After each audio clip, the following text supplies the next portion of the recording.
दोस्तों, आपने देखा होगा कि आजकल हर एक इंसान, हर एक व्यक्ति अपनी उम्र से पहले ही बूढ़ा हो जाता है। और आप लोगों ने तो सुना ही होगा कि एक बार यदि हमारी जवानी चली जाती है तो वह वापस नहीं आती। अर्थात एक बार बुढ़ापा आ जाए तो जवानी नहीं आती। इसलिए आज मैं आपके लिए एक ऐसी कहानी लेकर आया हूं जिसके अंदर आपको ऐसी 3 बातें पता चलेंगी, ऐसी 3 आदतें पता चलेंगी जिस कारण हर मनुष्य, हर व्यक्ति समय से पहले ही बूढ़ा हो जाता है। इसलिए हमें इन 3 आदतों से बचकर रहना चाहिए, नहीं तो आप भरी जवानी में, कम उम्र में बुढ़ापे की तरफ आगे की ओर बढ़ चलेंगे। तो दोस्तों, आज की कहानी पूरी जरूर देखिएगा, फिर चाहे आप शादीशुदा हों या ना हो, आपका ये जानना बहुत जरूरी है। क्योंकि कई लोगों के साथ ऐसा देखने को मिला है कि वो लोग भरी जवानी में अपनी ताकत खो बैठते हैं और वह बूढ़े हो जाते हैं, बुढ़ापे का शिकार हो जाते हैं, और वो भी अपनी सिर्फ इन 3 आदतों के कारण। इसलिए हमें इन 3 आदतों पर लगाम लगानी ही चाहिए यदि आप लंबे समय तक जवान और ताकतवर बने रहना चाहते हैं। तो इन 3 आदतों को आपको अपने जीवन से निकालना ही होगा। आज जिन 3 बातों के बारे में, अर्थात जिन 3 आदतों के बारे में हम जानने वाले हैं, ये आदतें ऋषि मुनियों ने तप करके, तपस्या करके ये अनमोल ज्ञान हमें दिया है। लेकिन आजकल के समय की सबसे बड़े दुर्भाग्य की बात यह है, ऐसा अनमोल ज्ञान जो कि हीरे मोतियों से भी अत्यधिक महंगा है, कीमती है, जीवन को सुधारने वाला है, हमारे जीवन को कष्टों से निकालने वाला है, ये ज्ञान धीरे धीरे लुप्त होता जा रहा है। आज हम आपके लिए वही 3 आदतें ढूंढ कर लाए हैं जो शास्त्रों में ऋषि मुनियों द्वारा बताई गई हैं। तो चलिए जानते हैं कि वो कौन सी 3 आदतें हैं जिनसे हमें बचकर रहने की आवश्यकता है। दोस्तों, वेदों में ऐसा बताया गया है कि कलयुग में मनुष्य की आयु कम से कम 100 वर्षों की होनी चाहिए। लेकिन आपने अपने आस पड़ोस में तो देखा ही होगा कि आजकल हर एक व्यक्ति, हर एक मनुष्य की उम्र कम होती जा रही है। 100 वर्ष तो दूर की बात है, आजकल कोई 60 या 70 साल तक भी ढंग से जीवित नहीं रह पाता। उससे पहले ही वो मृत्यु को प्राप्त हो जाता है। इसलिए 100 वर्ष की आयु को पाना, अर्थात 100 वर्ष की आयु को जीने की कल्पना करना भी अब केवल एक ख्वाब जैसा है। एक दिन की बात है, महात्मा बुद्ध अपने कुछ शिष्यों को उपदेश दे रहे थे। वह कह रहे थे कि किस तरह से मनुष्यों की कुछ आदत उनके ही विनाश का कारण बन जाती है, किस प्रकार वो समय से पहले ही बूढ़े हो जाते हैं, उनका यौवन, उनकी जवानी समय से पहले ही खत्म हो जाती है, और समय से पहले ही, अर्थात कम उम्र में ही वो लोग मृत्यु को प्राप्त हो जाते हैं। जब महात्मा बुद्ध अपने सभी शिष्यों को यह उपदेश दे रहे थे, तभी उनमें से एक शिष्य महात्मा बुद्ध से कहता है, हे तथागत, वो कौन से कारण हैं जिनके कारण एक मनुष्य, एक व्यक्ति समय से पहले ही बूढ़ा हो जाता है और वह मृत्यु को प्राप्त हो जाता है। तभी महात्मा बुद्ध अपने उस शिष्य के प्रश्न का उत्तर देते हुए कहते हैं, पहला कारण है, अर्थात पहली आदत है, अभिमान से भरा हुआ एक घमंडी और एक अहंकारी इंसान। महात्मा बुद्ध कहते हैं कि अभिमान, घमंड मनुष्य की आयु को हर लेता है, क्योंकि ऐसा व्यक्ति दूसरों में दोष निकालना और अपने में अच्छाई देखता है। ऐसा व्यक्ति दूसरों में केवल कमी ही निकालता रहता है और अपने में अच्छे गुण देखता है। और ऐसे ही व्यक्ति घमंड का शिकार हो जाते हैं। उनके अंदर अहंकार कूट कूट कर भरा हुआ होता है। ऐसा व्यक्ति अपने आप को शक्तिवान, बलवान, बुद्धिमान समझता है। वह अपने आप को त्यागी मानने लगता है। उसे ऐसा लगता है कि उससे बेहतर और कोई नहीं है। और ऐसा व्यक्ति अपने आप को सर्वोपरि मानने लगता है। उसे लगता है कि अब उससे ऊपर और कोई नहीं है। और यही गलतफहमी, यही अहंकार उसकी आयु को भी कम करता है। और अभिमान के कारण मनुष्य सही राह से भटक जाता है और ऐसे मनुष्य को भ्रष्ट होने में ज्यादा वक्त नहीं लगता। और वहीं पर जो व्यक्ति अपनी बड़ाई करता रहता है, जिसे अपनी प्रशंसा करने में मजा आता है, जिसे केवल अपनी ही बड़ाई करना अच्छा लगता है, उसे दुनिया में कोई प्रेम नहीं करता, उसे कोई भी पसंद नहीं करता। आप समझ चुके होंगे कि ज्यादा बोलना भी आपकी उम्र को कम करता है, क्योंकि ज्यादा बोलने वाला व्यक्ति व्यर्थ में ही बकबक करता रहता है, व्यर्थ में ही बोलता रहता है। फिर चाहे उससे कोई बात करे या ना करे, उससे कोई राय ले या ना ले, लेकिन वह बीच में पड़कर जरूर कुछ न कुछ बोलता जरूर है। और व्यर्थ में बोलने वाले व्यक्ति की आयु भी छोटी हो जाती है। झूठ मूठ का हर समय बढ़ चढ़कर बोलने वाला व्यक्ति बेवजह ही बोल बोल कर अपनी शक्ति को, अपनी ऊर्जा को नष्ट कर देता है। जो आत्मा की शक्ति होती है, वह उस शक्ति को धीरे धीरे नष्ट करता चला जाता है और यही कारण है कि उसकी आयु घटने लगती है। ऐसे व्यक्तियों की आयु और बुद्धि दोनों ही कम होने लगती है और ऐसे ही व्यक्तियों का यौवन अर्थात उनकी जवानी बहुत जल्दी खत्म हो जाती है। इस प्रकार ज्यादा बोलने वाले व्यक्तियों का कोई सम्मान नहीं करता, उनकी बातों पर कोई ध्यान नहीं देता, उनकी बातों को कोई गंभीरता से नहीं लेता और ऐसे व्यक्ति अपना सम्मान भी खो बैठते हैं। लोग उनसे दूर भागते हैं और उसकी बातों से चिढ़ने लगते हैं। ऐसे व्यक्तियों को अपनी इस आदत से छुटकारा पाने के लिए ध्यान का अभ्यास करना चाहिए। इससे उनको दोहरा लाभ मिलेगा। आपने देखा होगा कि आज भी कई ऐसे साधु संत हैं, कई ऐसे ऋषि मुनि हैं जिनकी उम्र बहुत लंबी है, जो लोग अत्यधिक बूढ़े हो चुके हैं लेकिन अब भी वो जीवित हैं, क्योंकि वह बहुत कम बोलते हैं। जितना जरूरत होती है वह केवल उतना ही बोलते हैं। व्यर्थ की बातों में वो अपनी शक्ति नष्ट नहीं करते, इसलिए उनकी आयु लंबी होती है। जिस व्यक्ति में त्याग की भावना नहीं होती, उस व्यक्ति की भी आयु अत्यधिक कम हो जाती है।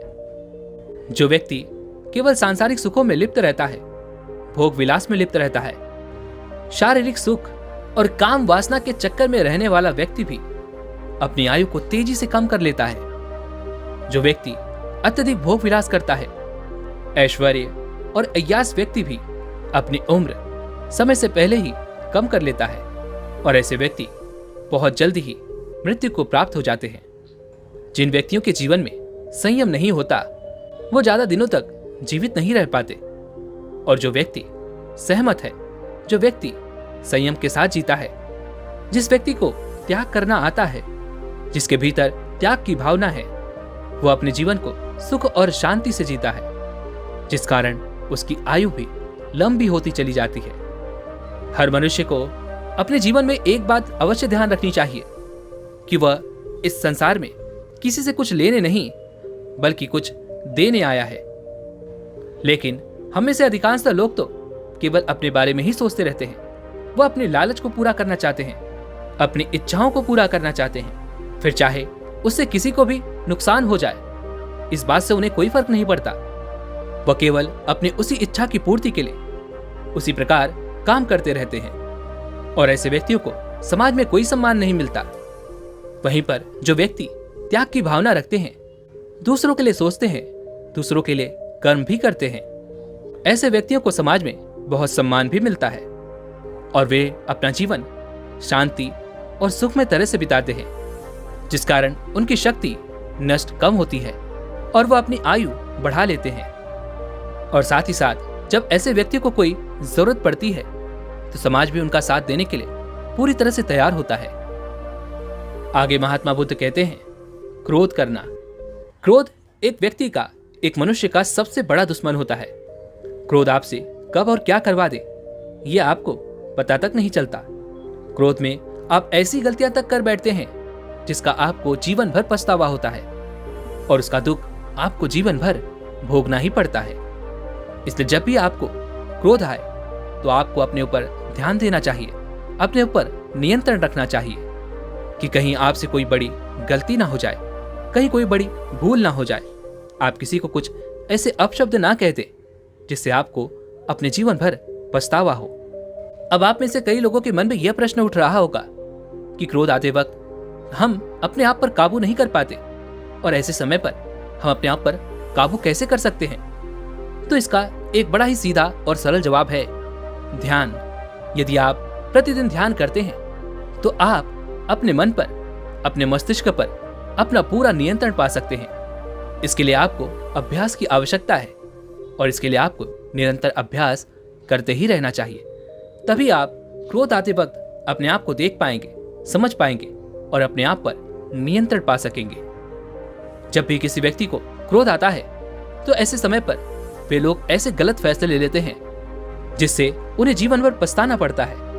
और बात बात पर क्रोधित होने वाला व्यक्ति अपनी आयु कम कर लेता है। और ऐसे व्यक्ति जो बात बात पर क्रोध करते हैं वह दिन भर अपना नुकसान तो करते ही हैं, साथ ही साथ उसकी आयु भी कम होती चली जाती है। और ऐसे व्यक्ति न केवल अपना नुकसान करते हैं बल्कि अपने आस पड़ोस, अपने परिवार वाले, अपने मित्रों तक का भी नुकसान करने से पीछे नहीं हटते। महात्मा बुद्ध कहते हैं जो व्यक्ति क्रोध पर काबू पा सकता है, जिसने इस पर पूरी तरह से नियंत्रण पा लिया है, वही असली योगी है, वही सारे सुखों का अधिकारी है। और तो और क्रोध को नरक का द्वार भी बताया गया है। कोई भी व्यक्ति या कोई भी मनुष्य चाहे कितना भी अच्छा कर्म क्यों न करता हो, चाहे वो कितना भी पुण्य का काम क्यों न करता हो, लेकिन यदि वो बात बात पर क्रोधित होता है तो वह अपने पूरे जीवन को नष्ट कर लेता है। अपने साथ वह अपने घर वालों का जीवन भी पूरी तरह से बर्बाद कर देता है और ऐसा जीवन नरक से बदतर होता है। एक स्वार्थी व्यक्ति समाज में कलंकित होता है और स्वार्थी सभी अनाथों का मूल है।